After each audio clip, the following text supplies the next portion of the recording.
창세기를 계속 읽고 있습니다. 하나님께서 우리에게 처음 하나님과의 관계를 맺었던 하나님의 부르심을 받았던 아브라함을 통해서 우리의 믿음 가운데 행하고 계시는 일들을 보여주시고 또 하나님께서 도전하고 계신다 이렇게 싶습니다. 오늘은 아브라함이 자신의 아들 이삭의 아내를 구하는 아내를 구해오도록 보내는 장면을 우리 같이 읽었는데 주님께서 이 아브라함을 통해서 하신 약속을 다시 떠올려 봅니다. 땅에 대한 약속과 자손에 대한 약속을 해주시고 그리고 시간이 벌써 많이 지났습니다. 그가 75세, 75세에 본토 친척 아버지 집을 떠나고 100세에 아들을 얻고 그리고 오늘 이 본문 말씀을 읽었던 이 즈음이 그로부터도 약 40년 정도가 지난 39년이나 40년 정도가 지난 그런 시기입니다. 이삭이 리브가를 만난 나이가 40살, 40살이니까 그로부터 한 39년, 40년 정도가 지났을 때 아내를 구한다 하는 이런 내용인데요. 아브라함의 결론은 무엇이었냐면 그가 거하고 있던 이 땅에서 이삭의 아내를 구할 수는 없겠다. 이게 40년 동안 아마도 있었던 생각인 것 같습니다.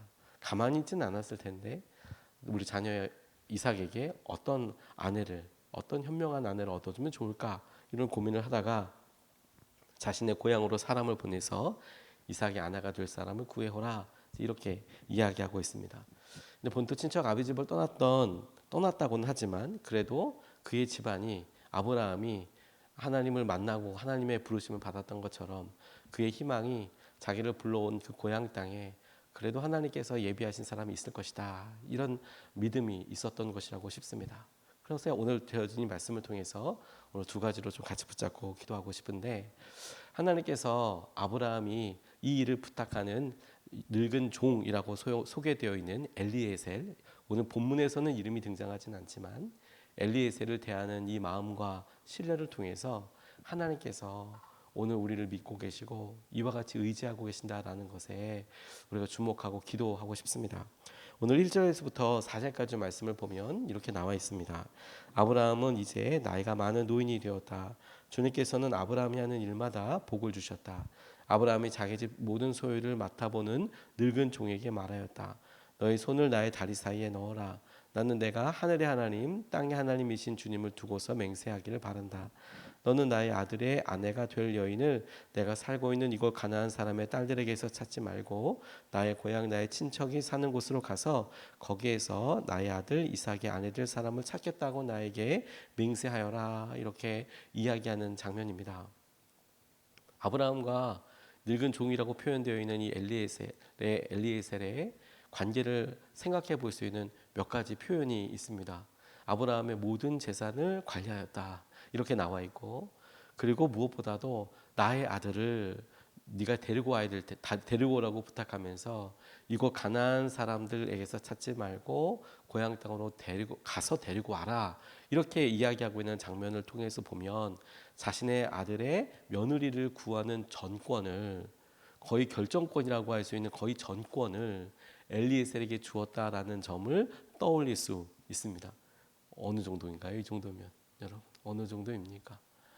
우리가 우리 자녀들의 일을 결정하고 혹은 우리 자녀들의 일을 상의만 하려고 하더라도 그 마음의 간절함과 그리고 그 마음의 중심을 우리가 상상해 볼 수 있겠습니다. 더군다나 자기의 자녀의 배우자를 구하는 거라 한다면 정권을 주는 게 쉽지 않지 않겠습니까? 내가 한번 보자.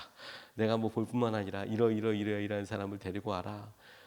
성품은 어때야 되고 말씀은 어때야 되고 뭐 외모는 어때야 되고 이런 조건들이 있을 법할 텐데 아브라함은 전혀 그렇게 생각하지 않습니다. 다만 한 가지 이 가나안 땅에서 사람을 데리고 왔지 않고 그리고 그것조차도 엘리에셀이 속이려고 든다면 멀리서 왔습니다. 이렇게 얘기하면 뭐 확인할 수 있는 방법이 당시에는 거의 없었을 텐데 근데 고향 땅으로 가서 데리고 와라 라고 이야기해 줄 수 있는 바로 그 사람 그런 정도로 이야기하고 있는 거예요. 아브라함의 마음속에는 이미 이삭을 통해서 하나님께서 미리 예비하신다라는 믿음이 분명히 있었다고 믿습니다. 왜냐하면 그를 하나님의 말씀대로 하나님 앞에 제물로 드리려고 했을 때 모리아산 꼭대기에서 하나님께서 예비하신 수양을 이미 한번 보지 않았습니까? 하나님께서 예비하시는구나. 그래, 기다리고 끝까지 가보면 하나님께서 예비하신 수양이 있는 거구나. 그런 의미에서 하나님께서 우리 아들의 이삭의 아내감을 마련해 두셨을 거야. 하나님께서 마련해 두셨을 거야. 저는 이것에 대한 분명한 믿음이 있었다라고 싶어요. 이삭의 아내를 준비하셨고, 그런데 여러분, 그 일을 해줄 사람이 필요한 거죠. 그 일을 해줄 사람, 하나님이 예비하신 그 사람을 만나게 해줄 사람, 그리고 그 일을 해줄 사람으로 엘리에셀을 정해놓은 거예요. 그리고 이런 신뢰의 무게와 이런 간절함의 무게가 저는 하나님께서 예수님을 통하여서 보여주신 우리에게 동일한 무게와 마음과 간절함으로 와 있다라고 그렇게 믿습니다. 왜냐하면 하나님께서 예수님을 통하여 이 땅에 모든 일을 다 이루시고, 그리고 예수님께서 하늘나라로 가서 우리에게, 교회에게 남아있는 여러 사람들의 일들을 부탁하셨을 때, 교회의 모습은 잘나지도 않았고 제자들의 모습은 완전하지도 않았지만 주님께서 그렇게 전권적으로 믿어주시고 맡겨주시고, 주님께서 사실 놀라운 은혜의 통로가 되라, 이렇게 이야기해 주신 것 아닙니까? 그런데 여러분, 그럼에도 불구하고 하나님께서, 예수님께서 우리를 믿어주신 것은 그분의 사랑으로 인하여, 그분의 신뢰로 인하여 거의 전권적으로 우리를 맡겨주신 그런 은혜이고 사랑이라는 점이 저는 오늘 엘리에셀을 통해서 믿어졌어요. 하나님 우리를 얼마나 믿고 계시냐면, 아브라함이 엘리에셀에게 모든 것을 맡기고 그래, 그렇게 해라, 준비해라 라고 이야기하는 것처럼 하나님께서 이 땅에 여러 사람들, 심지어 우리의 부족함과 우리의 연약함을 통해서도 너희는 가서 많은 사람들에게 내 이름으로 세례를 베풀고, 이런 여러 일들에 대해서 하나님께서 도전하시고 이끌어 주신 그 믿음을 우리가 마주할 수 있으면 좋겠어요. 하나님께서 이 세상을 향한 당신의 은혜의 통로로 교회를 맡겨주시듯 저와 여러분들을 믿고 계시고 맡겨주고 계신 것입니다. 지금은 한국에 들어와서 목회하고 계시지만 미국의 호피 선교사들을 선교하셨던 목사님 한 분이 본인의 책에서, 그리고 본인의 설교에서 이렇게 말씀하시고 나누시는 것을 들은 적이 있습니다. 이분이 아내 사모님께서 소원하시는 바도 있고 부부가 이야기하다가 생면부지의 미국에, 보통 미국 그러면 다 갖춰지고 좋고 유학하고 이런 것만 생각하지만 전혀 그렇지가 않고, 라스베가스라고 하는 환락의 도시, 그 도시는 사실 사막 한가운데 있습니다. 근데 이 사막이 엄청 넓어요.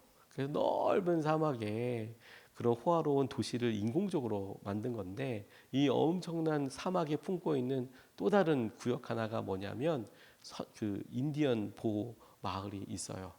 그래서 라스베가스를 생각하면 안 되고 사막 한가운데 있는 그냥 사람들이 사는 인디언 마을이, 호피 인디언들이 살고 있는 마을이 있습니다. 라스베가스랑도 엄청 멀고요. 땅이 원체 크다 보니까 사막 한가운데 그런 곳이 있는데, 그 선교사로 자원하게 됐어요.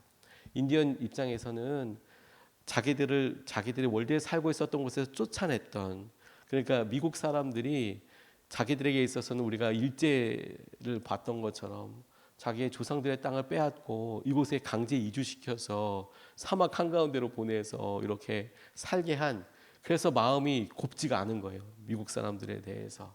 하지만 미국 정부는 또 안타깝게도 그들한테 생활비를 엄청 지원해 줍니다. 그러니까 이 사람들이 일할 필요도 없고 뭐 그냥 나라에서 돈이 많이 나오니까요. 그러니까 맨날 술 먹고 막 좋지 않은 일을 하고, 그런 게 그냥 다반사인 거죠. 희망이 없는 거예요. 희망이라는 게 돈이 다 나오니까 그냥 살면 되니까. 그러니까 그런 안타까운 모습들을 보고 선교를 하는데, 그 선교가 미국 사람 백인들에 의하면 뭐 이도 안 들어간다는 거죠.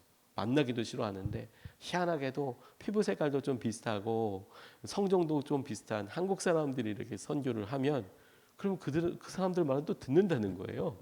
거기에 선교사님으로 들어가게 되셨어요. 오히려 그곳에서 선교하는데, 우리가 단기 선교 가듯이 미국에 있는 여러 교회들이 단기 선교를 호피 그 마을로 와서 인디언들을 섬기고 예배도 같이 하고, 그리고 불러서 잔치도 같이 하고, 이제 이런 일들을 섬기게 되었습니다. 그곳에서 사역하면서 인디언 부족의 사람들의 마음이 조금씩 열리고, 그리고 목사님을 대하는 마음이 조금씩 열리고, 이제 이런 고백을 했었는데 아무래도 우리가 지금 생각하는 우리의 시골 교회처럼 그 호피마을 인디언들의 교회도 그렇게 뭐 크지도 않고 우리가 생각하는 미국과는 전혀 다른 진짜 그런 그 제3세계 같은 그런 느낌입니다.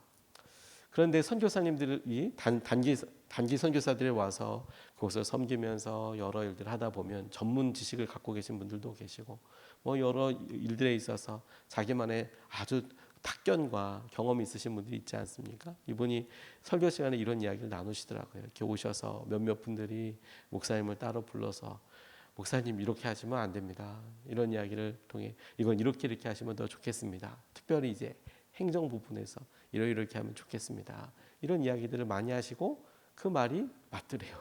그 말이 맞고 그래서 막 마음속에 그것이 체근이 되고 힘들고 이런 이야기를 하다가 본인이 그러면 내가 여기에 있는 게 힘든 건가? 여기 떠나야 되나? 이상형 목사님 이제 그런 이야기를 기도 중에 이렇게 하셨다는 거예요.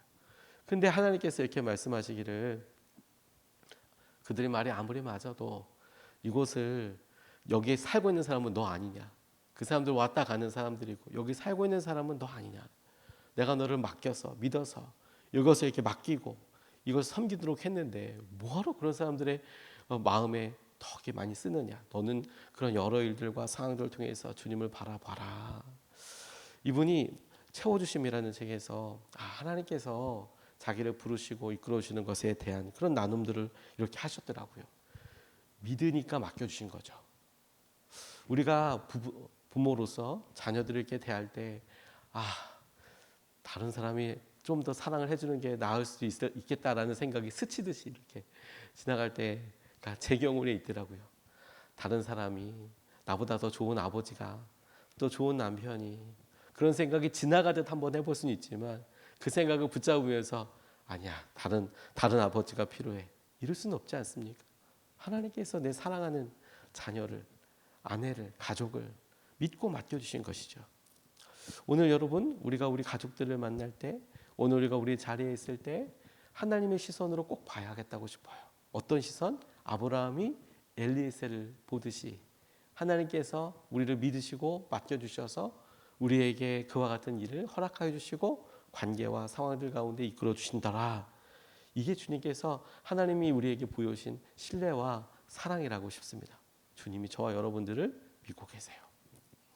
두 번째로 주목하고 싶은 것은 아브라함이 대답하는 것에서 우리가 붙잡을 수 있는 것인데 그가 땅의 약속을 믿고 있기 때문에 하고 있는 결정들을 좀 보고 싶습니다. 땅의 약속을 믿고 있기 때문에 그게 무슨 말이냐면 6절에서부터 8절까지 말씀이 이렇게 나와 있는데 아브라함이 그에게 말하였다. 절대로 나의 아들을 그리로 데리고 가지 말아라. 주 하늘의 하나님이 나를 나의 아버지 집 내가 태어난 땅에서 떠나게 하시고 나에게 말씀하시며 나에게 맹세하여 이르시기를 내가 이 땅을 너의 씨에게 주겠다 하셨다. 그러니 주님께서 천사를 너의 앞에 보내셔서 거기에서 내 아들의 아내 될 사람을 데려올 수 있도록 도와주실 것이다. 그 여인이 너를 따라오려고 하지 않으면 너는 나에게 한 이 맹세에서 풀려난다. 다만 나의 아들을 그리로 데리고 가지만은 말아라. 이렇게 이야기하고 있어요. 엘리에셀의 질문, 곧 그 여인이 따라오지 않으면 어떡합니까? 이런 질문은 꼭 필요한 질문이라고 싶습니다. 왜냐하면 지금 미리 사전에 아내 될 그 가문과 미리 이야기가 된 것도 아니고 그저 아브라함의 믿음의 고백대로 그가 떠났던 고향집으로 돌아가서 하나님께서 예비하신 여인이 누구인지 네가 알아보고 그 여인을 데리고 와라 라고 했으니 혹여 이 여인이 하나님께서 예비하신 여인이라는 것을 알아보는 데 있어서 중요한 기준이 될 수도 있고 그들이 당연히 가질 생각 아니 남편 얼굴을 보지도 못하고 어떻게 결혼을 시킬 수가 있습니까? 라든지 아니면 고향 사람이라고 하니 이곳에서 와서 살자고 하든지 여러 가지 생각들을 해볼 수 있지 않겠습니까? 그의 아들을 보고 싶다고 이야기할 수도 있고 신부집에서 어떤 요구를 할 수 있을지 모르겠다라고 싶어요. 그런데 엘리에셀이 그런 질문들을 했을 때 아브라함은 확실히 믿고 있는 그런 장면들이 있습니다. 그게 뭐냐면 하나님께서 이 땅을 주시기로 하셨다라는 거예요. 나의 자손에게 자녀에게 주시기로 하셨다라는 거예요. 이 땅의 주인. 이 땅을 다른 자손들에게 허락하실 것 아니고 자신의 자손들에게, 다른 민족들의 하나님께서 내게 주신 땅이라고. 이 땅이, 그것을 위해서 아들의 아내가 될 사람은 반드시 이곳에 오게 될 거라고. 땅의 소유를 같이 이어받을 사람이니까. 아브라함이 그걸 믿고 있어서요, 하나님께서 도와주실 것이라고 말할 수 있는 이유입니다. 하나님께서 오늘 우리에게 허락하여 주신 약속과 하나님 우리 땅에 대하여, 자손에 대하여 허락하여 주신 약속으로 인하여 우리에게 하나님 오늘도 주님께서 우리에게 미리 하신 그 약속을 이루시기 위하여 우리를 붙잡아 주시고 이끌어 주시는 하나님의 은혜가 있구나. 그 약속 가운데 머무는 것이 우리에게 복이구나. 복이구나. 아브라함이 봤을 때 이곳에서 아이의 아내를 구하지 못해. 다시 돌아가 보자. 이건 중요한 일이니까. 그리고 다시 데려와서 이곳에서 교육시키면 되지. 그게 아니고 하나님께서 이곳에서 허락하신 약속과 마음을 붙잡고 주님께서 이 약속을 함께 할 수 있는 사람을 부르시고 이끌어 주실 것을 믿고 있는 거죠. 어느 분, 박명수라는 분이 하나님 대답을 듣고 싶어요, 이런 책에 보니까 이런 얘기 하나가 보이더라고요. 이분이 알고 있는 지인 중에서 어느 분이 임신하고 태아보험을 들었답니다. 임신하고 혹시라도 모를 일들에 대해서 이제 태아보험을 이렇게 들었는데 이것저것 보장해 준다는 것도 이야기를 듣고, 그래서 꼼꼼히 들은 다음에 태아보험을 그래 혹시라도 모르니까 이렇게 들었대요. 근데 아이가 예정일보다 한 달이나 빨리 태어나게 됐답니다. 뭐가 그렇게 급한지 아이가 그냥 빨리빨리 나와버린 거예요. 그래서 2주간이나 인큐베이터 치료를 받아야 하는 그런 상황이 됐답니다. 인큐베이터 안에 들어가서 2주 동안 이제 생활을 해야 되는 상황이 됐는데 내심 이제 보험회사를 찾아가서 이제 알아봤대요. 태아보험을 들었으니까 이러이러한 일들이 있었고 아이가 한 달이나 일찍 나왔고 그래서 인큐베이터에서 이러이러한 치료를 받았다라고 보험회사에 알아보니까 참 안타깝게도 치료비가 얼마 없더라는 거예요. 비용이 많이 들어간 몇 가지 치료가 이렇게 있는데 약관에 보장되지 않았다고. 약관에 보장되지 않아서 그런 치료가 아니기 때문에 그렇게 그냥 너무 섭섭하게 이야기를 하더라는 거죠. 보험을 계약할 당시에는 그렇게 친절하고 막 다 커버되는 것처럼 이야기하더니 보험할 때는 애가 이러면 이렇고 이렇게 되면 이렇고 이런 경우 이렇고 그렇게 설명하면서 다 커버될 것 같은데 막상 딱 그 일이 있고 나니까 그건 약관에서 벗어나기 때문에 받으실 수 없다고. 도움을 받으실 수 없다고. 그때 또 그냥 그렇게 기준을 가지고 명확하게 이야기를 하시더라. 그러면서 이분이 이런 이야기를 하세요. 세상의 약관은, 세상의 계약은 약관을 넘어서는 책임을 지지 않습니다. 계약을 넘어서는 책임을 지지 않습니다. 이건 너랑 관련된 거잖아. 이건 내가 너 그때 얘기한 거잖아. 그런 상황에서 얘기한 거잖아. 이렇게 되는 경우에 내가 이야기한 거잖아. 세상은 마치 보험의 약관처럼 계약처럼 이런 경우라고 이야기합니다. 그런데 여러분, 하나님께서 우리에게 주신 약속은, 하나님께서 우리에게 내미신 말씀은, 하나님께서 우리에게 약속하여 주신 그 약관은 이런 제약에 매이지 않아요. 하나님께서 은혜와 마음으로, 하나님께서 이끄신 은혜와 마음으로, 마치 아브라함이 하나님 이곳에서 사람들 많이 구해봤어요. 아내가 없어요. 아내감이. 그러니까 잠깐만 갔다 올게요. 혹은 하나님 여기 사람이 없어요. 아들은 적어도 우리가 야곱의 일을 보면 그곳에 가서 몇 년 동안 이렇게 일을 해주고 아내를 데리고 오듯이 그렇게 몇 년만 보낼게요. 하나님 이런 상황이니까 그 약속을 주셨을 때는 이제 40년이나 지났고 출발할 걸 보면 75년이나 거의 65년이나 지났는데 그때랑 상황이 많이 변했어요. 하나님 이렇게 하면 어떨까요? 이게 아니라 하나님께서는 우리에게 약속해 주시고 그것을 신실하게 이루고 계세요. 그걸 의지합니다. 하나님 언제나 동일하시고 언제나 우리 가운데 말씀하신 것을 이루시는 주님을 내가 오늘도 신뢰하고 의지합니다. 하나님께서 허락하신 모든 것들을 누리고 그것을 붙잡고 살아가게 해주십시오. 오늘 2가지 말씀을 같이 나눴습니다. 첫 번째, 하나님께서 아브라함이 엘리에셀을 신뢰하듯이 그에게 전권을 주고 아들의 일들을 맡기듯이 하나님께서 예수님을 통하여 우리에게 허락하여 주신 십자가의 은혜 아래에 있는 우리에게 주님께서 교회와 같이 하나님께서 사랑하시는 사람들을 맡겨주시고 그렇게 신뢰하고 계세요. 두 번째, 아브라함의 모습을 통해서 발견되는 게 땅의 약속, 땅을 허락하여 주겠다는 약속을 믿기 때문에 지금 형편은 아들의 며느리를 구할 수 없겠어. 그 약속이 이렇게 변하지 않을까? 이런 생각이 아니라 아니, 하나님께서 약속하셨으니 그 일은 이루어지게 될 거야. 그래서 주님께서 하실 일들에 대하여 반응하고 있는 그 믿음을 우리가 함께 보고 우리에게도 그런 중심과 믿음이 회복되도록 기도하고 싶습니다.